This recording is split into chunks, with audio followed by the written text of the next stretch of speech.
बिस्मिल्लाहिर्रहमानिर्रहीम, अस्सलाम वालेकुम। मैं आपका मेज़बान समी इब्राहिम और आप हमारा सोशल मीडिया देख रहे हैं। आज 26 जुलाई इतवार और सुबह का वक्त है। मैं इस्लामाबाद में आपसे मुखातिब हूँ। कल भी सारा दिन बादल और बारिश, उससे पहले भी और आज भी जो आसमान है वो बिल्कुल बादलों ने इस शहर को कवर किया हुआ है और लगता यह है कि आज भी बारिश होगी। पूरे मुल्क में और ख़ास तौर पर जो बलाई इलाके हैं वहाँ से जो रिपोर्ट्स आ रही हैं बारिश और फ्लडिंग है, तो एहतियात कीजिए और बहुत ही ज़रूरी हो कोई सफ़र तो बाहर निकलें उन इलाकों में जहाँ पर फ्लड की सी सूरत हाल है। खबरों पर नज़र डाल लेते हैं। बड़ी अहम डेवलपमेंट है। पीपल्स पार्टी और नून लीग के दरमियान ये जो बहस है या ये जो इंतखाबी जलसों में एक दूसरे के खिलाफ जो बातें करते हैं, ये झूठ है।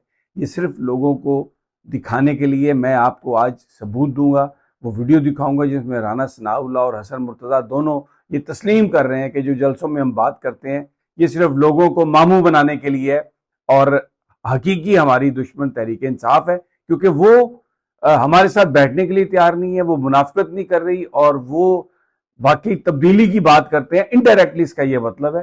तो इसलिए उनके साथ हम कर नहीं सकते, लेकिन हम खुद जो कर रहे हैं वो आवाम को बेवकूफ़ बनाने के लिए।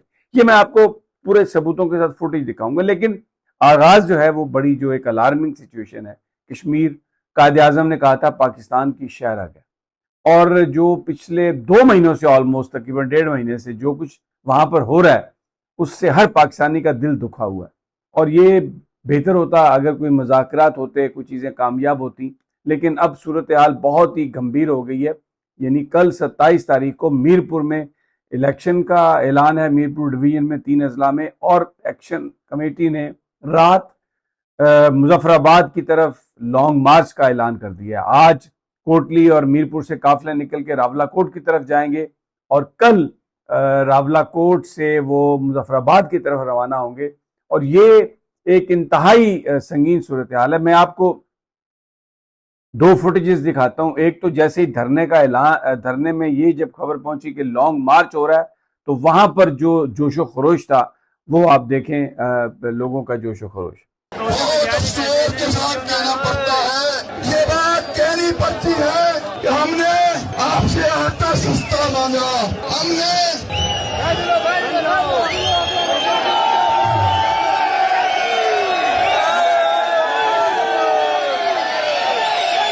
अच्छा, अब ये मैं आपको वीडियो, ये सुबह की वीडियो है, ये रावलाकोट है। वहां पर आप देखें कितनी बड़ी तादाद में लोग हैं और जलसा गाह में मौजूद हैं।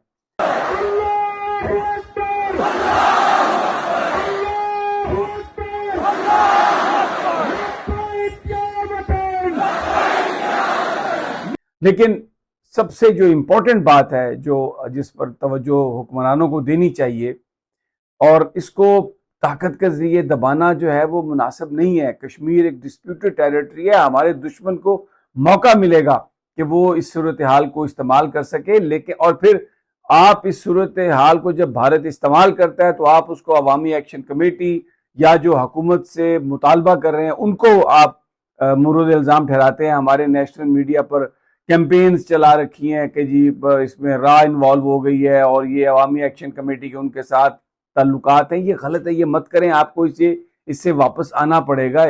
ये आप सरदार अमान की तकरीर जो है उससे आप सुन लें, आपको अंदाजा हो जाएगा कि कश्मीरी पीछे हटने के लिए तैयार नहीं है।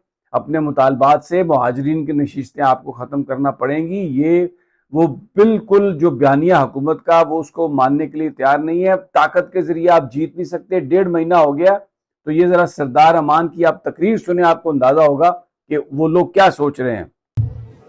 बहुत हो गया, बहुत हो गया। आप अगर किसी ने मुज़ाकरात करने हैं तो उसे सिर्फ नोटिफिकेशन देने हैं आवाम को और हमारे सामने करने हैं।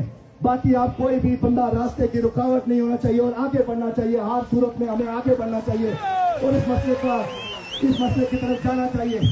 और इसमें आप सारे लोग याद रखें, पूरे कश्मीर के अवाम से हम ये गुजारिश करना चाहते हैं, जिस तरह 23 तारीख को इन्होंने 23 तारीख को 29-27 तारीख को इन्होंने मीरपुर डिवीजन के अंदर एक डोंग इंतखाबात का ऐलान कर रखा है।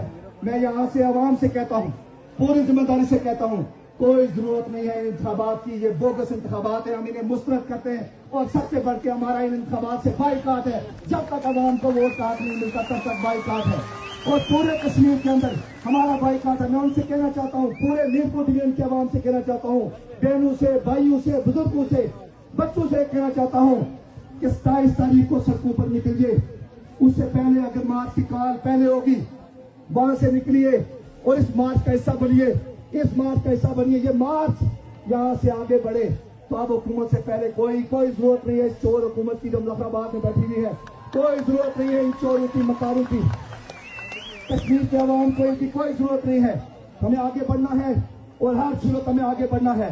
अब वापसी का कोई रास्ता नहीं है, अब मसलियत का कोई रास्ता नहीं है। अब मस्जिदों में ऐलान हो रहे हैं, मुजफ्फराबाद में ऐलान हो रहे हैं, हर तरफ ऐलान हो रहे हैं धरने के। तो इन हालात में जब वो कह रहे हैं कि बस अब नोटिफिकेशन, जब इतनी गुफ्तगू हो चुकी है तो आप नोटिफिकेशन जारी करके इस सूरत हाल को डिफ्यूज करें। यही पाकिस्तान के मफाद में है, यही हमारा सबका इसी में ही मफाद है। ताकत का इस्तेमाल ना पहले कोई रिजल्ट ला सका, ना अब रिजल्ट लाएगा। भारत में जीत हुई और वहां पर जो कॉकरोच पार्टी थी उन्होंने मोदी को मजबूर कर दिया। और अभिजीत दुबके जो हैं, ये ज़रा देखें उनका जश्न जो है वो किस तरह उन्होंने मनाया और ये जमहूरियत की वहाँ पर फतह करार दिया जा रहा है। और ऐसा ही होता है, जब अवाम किसी चीज़ को डिमांड करते हैं तो उसको मान लेना चाहिए। कश्मीर में जो डिमांड हो रही है उसको मान लेना चाहिए। अलीमा खान जो पाकिस्तान की सड़कों पर अब निकलने की नाम ले रही हैं और जहाँ जहाँ वो जा रही हैं वहाँ पे हज़ारों लाखों की तादाद में नौजवान आ रहे हैं। तो इसको आप समझें। अब ये जो मामला श्रीलंका से शुरू हुआ, फिर नेपाल गया, फिर बांग्लादेश गया, अब इंडिया चला गया, तो पाकिस्तान में ये मत समझें कि ये सारे कोई कीड़े मकोड़े हैं या ये कॉकरोच हैं। अगर ये उठ खड़े हुए तो आपको माजी गवाह इस बात का कि ये बड़ी रिजिलियंट कौम है पाकिस्तानी भी, ये आपको भागने नहीं देगी। ऐसा ना करें, अवाम को सुने और कानून और आइन के मुताबिक बात करें। ये हुकूमत सबको पता है, जाली हुकूमत है, फॉर्म 47 की गवर्नमेंट है। ये मैंडेट असली मैंडेट नहीं है, जबरदस्ती का ये मैंडेट है। तो ये आप सोचें और इसको सूरत हाल को आप पाकिस्तानियों को चाहिए कि वो समझें। अब मैं, क्योंकि आप कब तक बेवकूफ़ बना सकते हैं। ये राना सनाउल्लाह और हसन मुर्तज़ा ने नया पाकिस्तान जो प्रोग्राम है जियो टीवी का, उसमें गुफ्तगू की। मैं आपको उसके कुछ क्लिप्स दिखाना चाहता हूँ जिससे आपको अंदाज़ा होगा कि ये लोग क्या करते हैं। और जब ये सवाल किया एंकर शहजाद इकबाल ने, मैं वो जो एंकर ने सवाल किया वो भी मैं आपको सुनाऊंगा। मेरी आपसे दरख्वास्त है कि ये जो क्लिप्स मैं 2-3 आपको दिखा रहा हूँ, ये कुछ लंबे हैं लेकिन आप इनको ज़रूर देखें काइंडली। इससे आपको अंदाज़ा हो जाएगा, आपको सब पता चल जाएगा कि किस तरीके से लोगों को बेवकूफ़ बनाया जा रहा है, चूना कैसे लगाया जा रहा है, मामू कैसे बनाया जा रहा है। दर हकीकत ये एक ही सिक्के के दो रुख हैं, पीपल्स पार्टी और नून लीग। या इनको क्रिएट करने वाले, इनको लाने वाले, इनके पीछे जो इनकी ताकत है, ये सब एक ही रुख हैं सिक्के के। अब इनकी जो गुफ्तगू है उससे आप अंदाजा लगाएं। शहजाद इकबाल ने ये बात की राना सनाउल्लाह से कि आपने इल्ज़ाम लगाया 2-3 हज़ार अरब रुपए की करप्शन का पीपल्स पार्टी पर, तो क्या ये इल्ज़ाम सिर्फ सियासत है, इलेक्शन कैंपेन तक है, या ये वाकयातन एक उन्होंने करप्शन की है और इसकी कोई इंक्वायरी वगैरह होगी? तो जनाब ये सुनिए जरा क्लिप। नवाज शरीफ ने ये कहा कि सियासी तकारीर में, सियासी जलसों में नोक झोंक होनी चाहिए लेकिन तलखी नहीं होनी चाहिए, मार कुटाई नहीं होनी चाहिए। लेकिन आपका जो बयान इस हफ्ते सामने आया जिसमें आपने पीपल्स पार्टी अपने इत्तेहादियों पे ये इल्जाम लगाया कि 2.5 से 3 हज़ार अरब रुपए की करप्शन हो गई, पैसा दुबई चला गया। सर ये इल्जाम लगाएंगे तो फिर तलखी तो होगी, नोक झोंक तो नहीं रहेगी। और ये भी बता दीजिए कि क्या ये आपका इल्जाम जो था, ये सिर्फ जो पॉलिटिकल एक कैंपेन हो रही है, इलेक्शन कैंपेन हो रही है, उसमें उसका हिस्सा है या वाकई एक संजीदा इल्जाम आपने लगाया है ये पीपल्स पार्टी के ऊपर? नहीं, आपको इस बारे में मुझसे इस्तफसार करने का कोई हक हासिल नहीं है। जब एक फरीक, एक वकील जो है वो अपना केस अदालत में पेश करता है तो उसे ये हक होता है कि वो अपने मुखालफ के केस की जो है वो हर कमज़ोरी बयान करे और अपने केस को पेश करने के लिए अपनी हर अच्छाई को उजागर करे। फैसला जो है वो अदालत ने करना होता है। इलेक्शन में अदालत अवाम है। अवाम में मैंने अपना केस किस तरह से पेश करना है, मेरे मुखालफ ने अपना केस किस तरह से पेश करना है, उसने मेरी किन कमज़ोरियों को उजागर करना है, मैंने अपनी किन अच्छाइयों को जो है वो शो केस करना है। ये मामला जो है ये हमारे दरमियान है, इसमें आपको जो है वो इतना तकल्लुफ़ करने की कोई ज़रूरत नहीं है कि आप हमें बैठा के उनका बताएंगे जी उन्होंने ये कहा तो आपने क्यों, आप उसका जवाब दें, आपने ये कहा तो आपने क्यों कहा। ये क्यों वाली कोई बात नहीं है। मामला ये है कि जब अदालत का फ़ैसला आएगा इंशाअल्लाह ताला वो बिल्कुल हम भी एक्सेप्ट करेंगे और यकीनन पीपल्स पार्टी भी एक सियासी जमात है वो भी एक्सेप्ट करेगी, और इससे पहले आप जीबी में भी देख चुके हैं जी। तो इसलिए हमारी मीडिया की कुछ ट्रेनिंग इस तरह से हुई है कि वो इन चीज़ों को जो है वो हर वक्त इस यानी जुस्तजू में रहता है कि किस तरह से पार्टियों को और सियासतदानों को जो है वो उनको जो है वो बुरा दिखाया जाए, उनको कहा जाए कि जनाब ये 80-80 हज़ार का हलवा खा जाते हैं, ये जनाब लाख लाख के जाओ भाई वो सीरी पाए और वो खा जाते हैं, ये जो है वो ये करते हैं वो करते हैं, और फिर उनको जो है वो इस तरह से देखें। इन चीज़ों में ये इंडिया में क्या होता है, इंडिया में इलेक्शन नहीं होते, ये बांग्लादेश में इलेक्शन नहीं हुए। तो आपको इन चीज़ों को मैं समझता हूँ कि वो जो एस्टेब्लिशमेंट का एक रवैया था उस रवैये से अब आपको पीछे आना चाहिए। आप छोड़ें इन चीज़ों। नहीं, मैं आपको इसका जवाब भी दूंगा। मैंने जो कहा है उनको पता है, जो उन्होंने कहा है मुझे पता है। राना साहब, क्योंकि आप इन चीजों को छोड़े। अदालत जो है वो आजाद कश्मीर के अवाम है, सुन ले ना, सुन लें। अब आपने अगर ये यानी आपको तो सिर्फ अपने प्रोग्राम की रेटिंग से है, आप छोड़े इस बात को कि उन्होंने मुझे कहा और मैंने उनको क्या कहा।